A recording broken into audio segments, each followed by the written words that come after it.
into me. And then I saw him live. I was 5 years old. My mother took me to a show. And I remember being in the room, watching what was going on. There was some definite electricity happening there. And then when the Beatles came to New York in '64, that also had a similar effect on me. And if you put those together with some other influences later on down the line, that's largely what you have. Before we come to them, tell us about where did you see Elvis? Where? Yeah. He was in concert. Well, in New York? Yes. And was it just incredible? Well, I didn't know what I was seeing at the time. I mean, it took years later for me to piece it all together. It was just, I remember him getting in a situation where these women were pulling at his clothes. He got a little bit too close to the stage, and I did not know what was going on. I knew something was happening, but I couldn't put my finger on it why this was happening. Like I said, I put all the pieces in place later on as I got older, but something was definitely going on in that room at the time. And when was this in his career? I mean, was he still sort of funky and down home, or had he become plasticized a bit? Well, at this point, this was just before he stopped touring, I reckon, because to my knowledge, he stopped touring right around 61, 62. And so that would have been 50, that would have been 61, yeah.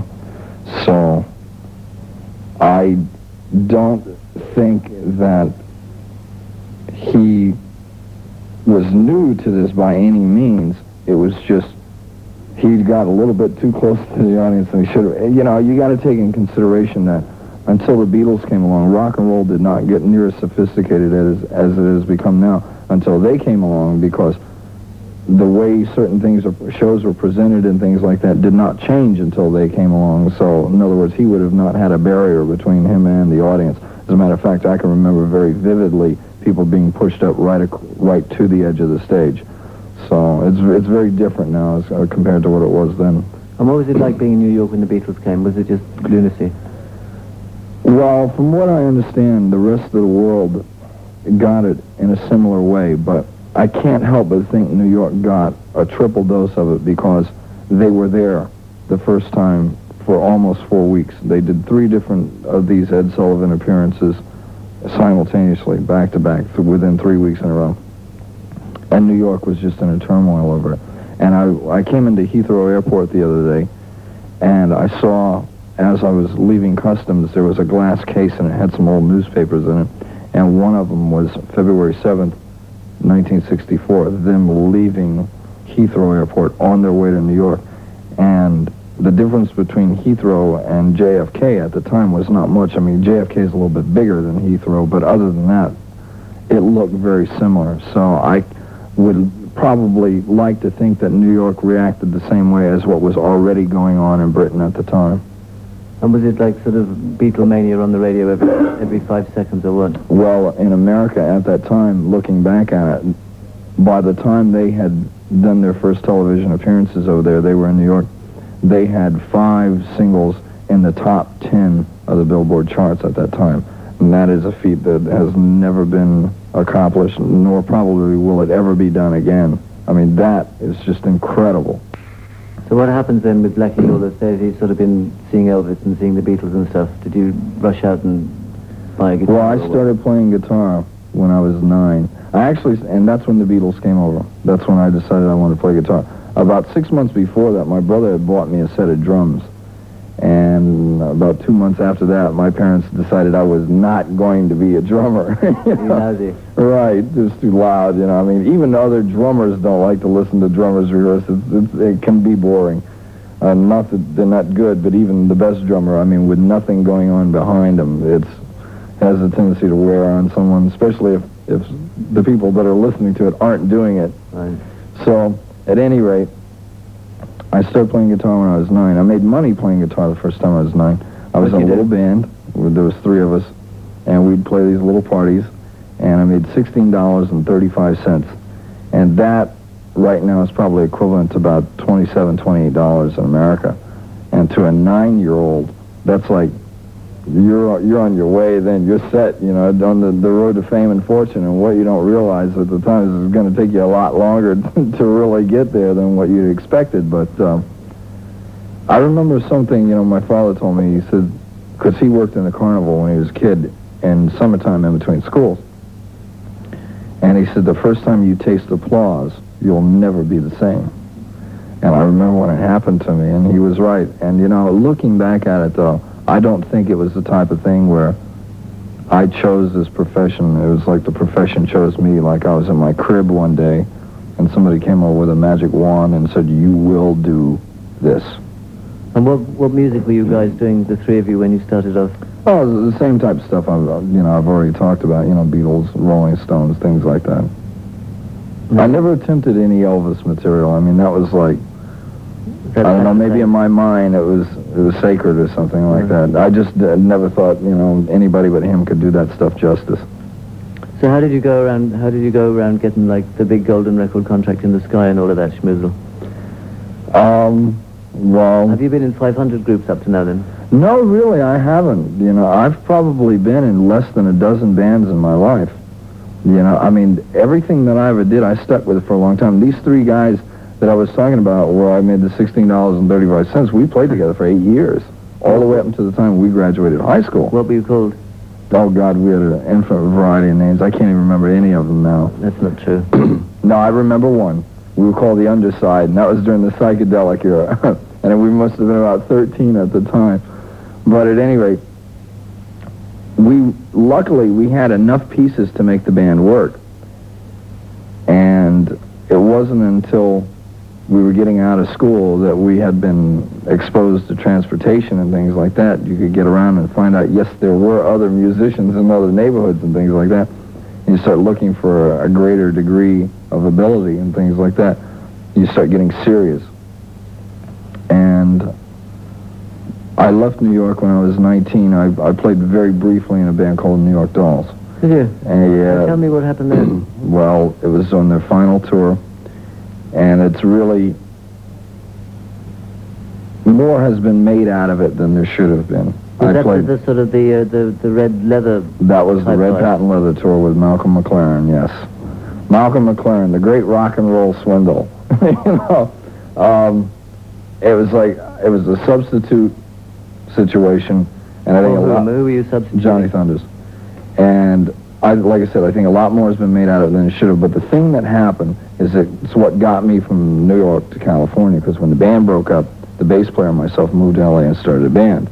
So to me, Arthur Kane, Arthur Kane, yes. So looking back at it, that's what it represented to me, was getting me to California, where I might not have otherwise gotten there. We sort of end up in California and the Tinseltown and stuff. Tell us a bit about the Dolls. I mean, how did you meet them and everything? Because they were really wobbling towards oblivion, weren't they, at that point? Well, I had known Arthur and David, well, David Johansson and Sylvain. David is one of 17 kids that grew up, 17 children in the same family, I might add, that grew up about a mile and a half away from where I grew up in Staten Island. I never met David until I got in the band. And that's odd, too, and I'd never met anyone from his family either. And you figure out of 17 kids living in relatively the same neighborhood, you're going to meet one of them sooner or later, and I never did. I had met Arthur and David and Sylvain, and I knew Arthur better than the rest of them. So one day, I walked into a nightclub, Max's Kansas City, at the time in New York, and I went over and I saw them sitting at the bar, and I said hello. And Arthur got this strange look on his face, and he says, "Come here, I want to talk to you." And he says, "You want to join the band?" And he was drunk, and I knew he was drunk, you know. And I says, "You're drunk, go on." And he goes, "No," he says, "I'm serious." He says, "Sylvain wants Johnny out of the band." He says, "Do you want to join the band?" And I said, "Yeah, I'll play," you know. So 3 days later, I was in the band, and we went out and we did a couple of dates, and the bottom just fell out after that. I mean, you're talking about a band where there's 5 guys all trying to be Jim Morrison and succeeding. The only band I've ever known that could sit in an airplane terminal and miss 5 planes right in a row. A flair for life is a gross understatement. I mean, these guys were doing any and everything they could get their hands on. And I am not like that. I don't do any drugs or anything like that. And it was very strange for me because I under the assumption that the whole rock and roll world was like that. And I went, well, I don't know if this is what I want or not. I had a very close association with a guy named Ace Frehley, who was the lead guitar player in Kiss. And had it not been for looking at the dramatic contrast between Kiss and the Dolls, I might have given up this business. I mean, I'm not trying to say I'm a choir boy or anything like that. You know, I've enjoyed myself as well. I've had my moments. But different. I mean, I never needed to take LSD or anything like that to look over and see God in the mirror. I always had a vivid imagination, you know. I mean, I could, you know, I didn't need anything like that. You know, anything I did came from the source. You know, it was real. Before we just, I'd just like to finish on the Dolls. I mean, what kind of music were they doing then? Was it sort of the stuff you know, like Personality Crisis and stuff, or what? Well, Sylvain was leaning towards reggae. I mean, the band was doing what it had been come to be known for. And actually, we were working on a couple of tunes that I had written that one of them surfaced on an album that we did last year, The Last Command. It was a song called Cries in the Night. The band was getting a bit heavier, but I think the basic roots were still the same. I don't think it was that much difference. And to tell you the truth, I appreciate the band for what they did. And I like Trash and Personality Crisis and things like that. It wasn't my particular cup of tea. I was always into things a bit more heavier. But it was a good opportunity for me to go do something. And had anyone heard of them outside of New York? Oh, yeah. Oh, absolutely. That band's a cult figure now. They're like all great artists. You know, there was more dead than alive, you know. And in that case, I don't want to be a great artist, you know. So what happened then with Ace out of Kiss, this guy? Well, I just looked at the difference in their organizations. You know, I mean, like the way Gene Simmons and Paul Stanley iron-fistedly ran that organization. You know, it was very militaristic, which is the way W.A.S.P is run. I mean, attention to detail, and it's all business. I mean, we have a great time doing what we're doing, but to me, rock and roll is not brain surgery, but there is a certain degree of attention to detail that must take place when you go on that stage to deliver what you're supposed to deliver. Not to go out there and be so drunk off your rear end that you're falling down and spitting up on yourself on stage. I mean, those make nice stories and things like that. That's what rock and roll legends are made of. But I think ultimately, if someone's going to pay 10 pounds a ticket or whatever it is now, they're there to be entertained. And I would know how I would feel if I paid money to see someone go out and do their Joe Cocker impersonation night after night. And I'm not bad-mouthing Joe Cocker. He just has had his moments where he was somewhat less than reliable when he went on stage. Yeah, but I would suggest that doesn't matter, actually, because in the end, because he's brilliant and he's very special. His records are. So is he. Well, I've never seen him live. I've just heard the stories. And don't get me wrong. Yeah, but then you see, you're saying, you're actually giving credence to, you were saying all rock and roll stories and stuff, and you're actually continuing that. Well, let me put it this way. I don't mean to single him out as an example. You know, I'm just saying that idea. I mean, I have nothing against the man personally. I've never met him. So anyway, you end up in L.A. What happens then? Arthur Kane and I had a band called Killer Kane. That lasted for... What was that? Trash sort of band, was it? To tell you the truth, it was very similar to Sex Pistols. And we were doing punk before there was punk. We didn't know what... Punk hadn't been called punk yet. We didn't know what we were doing. We were just doing something that felt natural.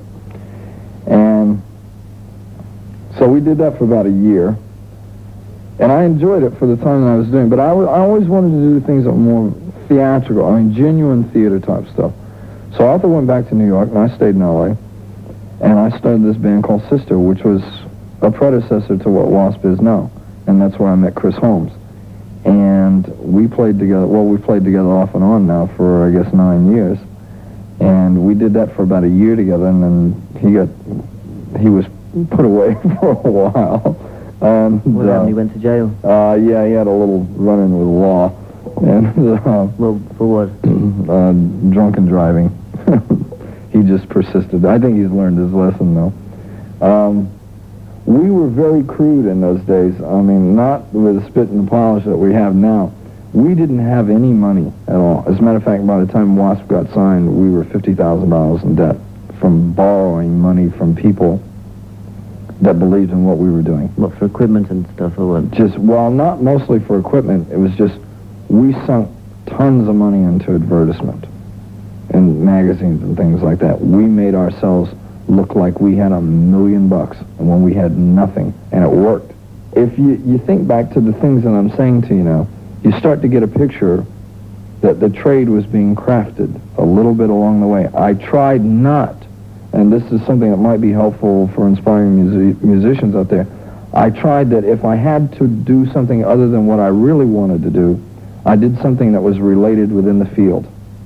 So I didn't have to stray too far from it for a great number of reasons. For one, the contacts that you could make, but also crafting the trade. And I really keep using that expression, but it really does make a difference because I'll tell you, we just spent $135,000 for a stage show that I'm going to take out on the stage tonight.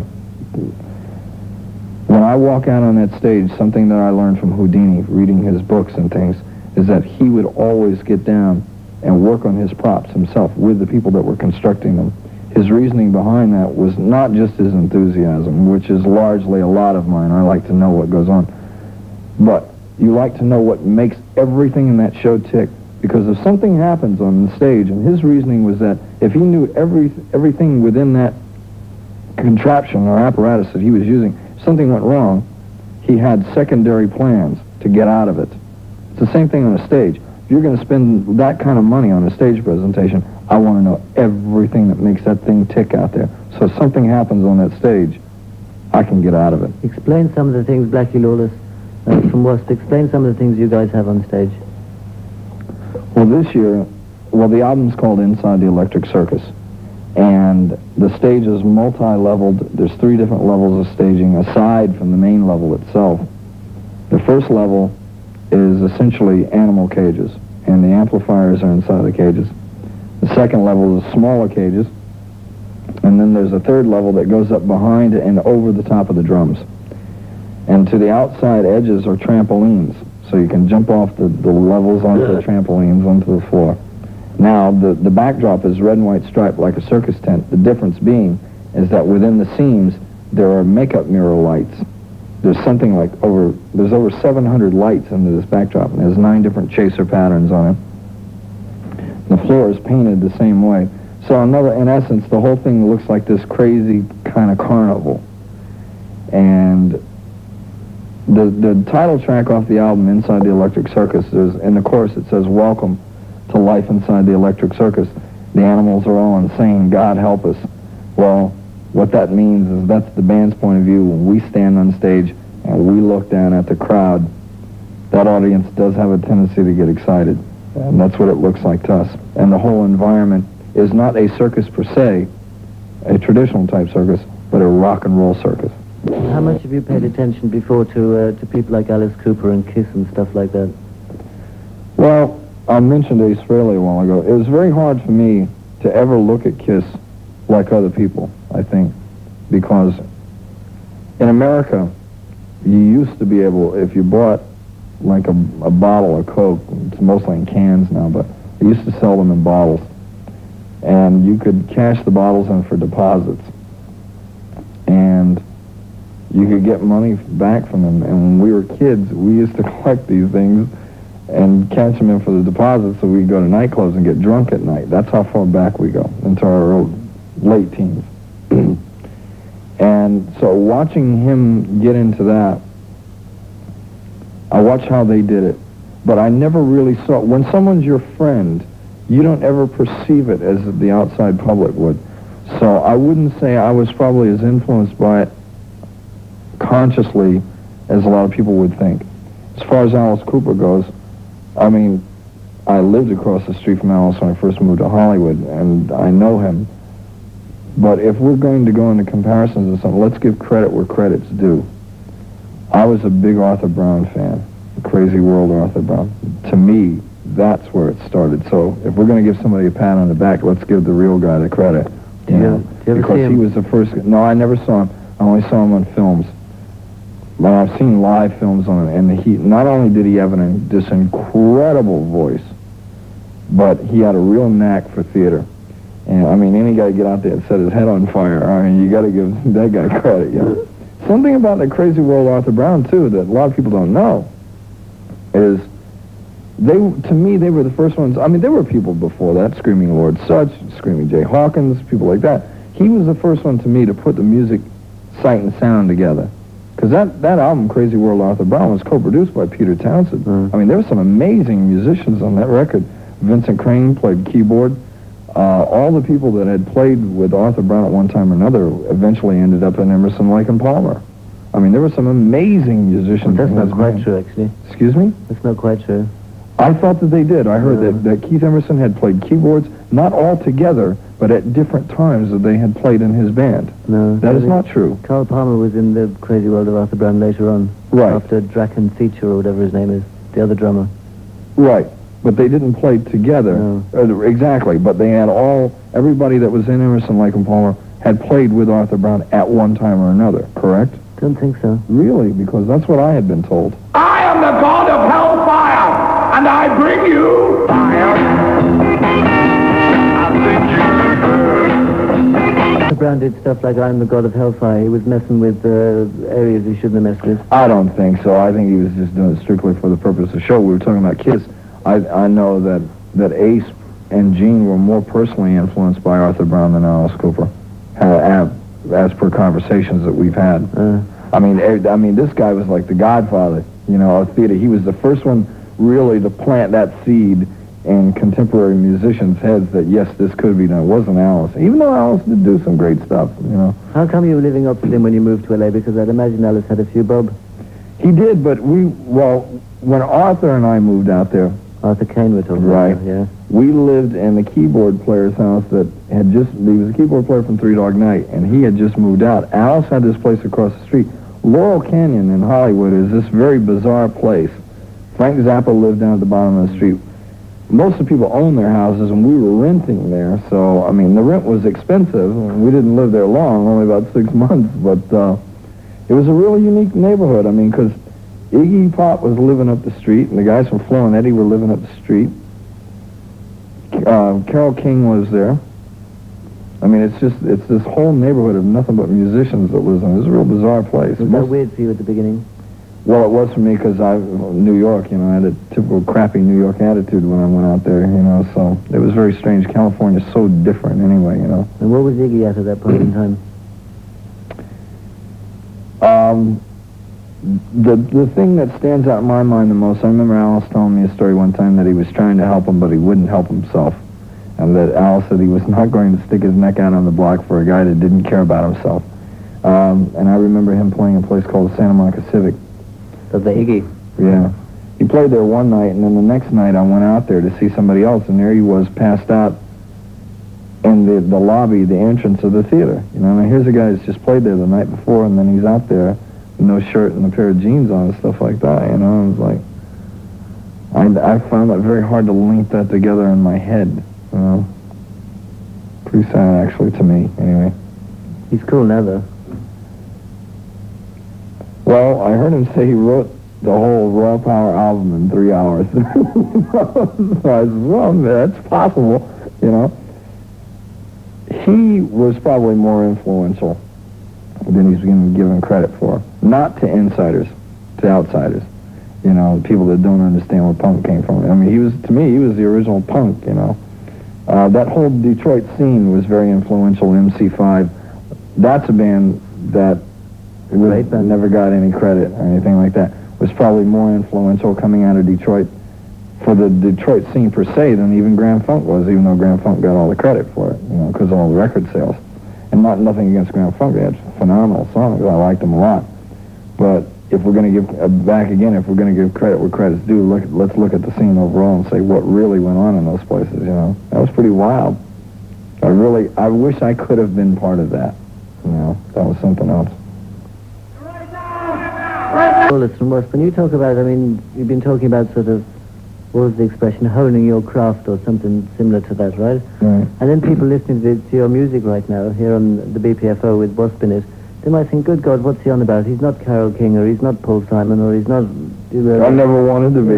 It's all this kind of this ferocious noise, blah, blah, blah. Well, no, that's art, and that's interpretation. Two people looking at Picasso will see two completely different things, or 1,000 people will see 1,000 different things. I think we've done some valid music. You know, I really do.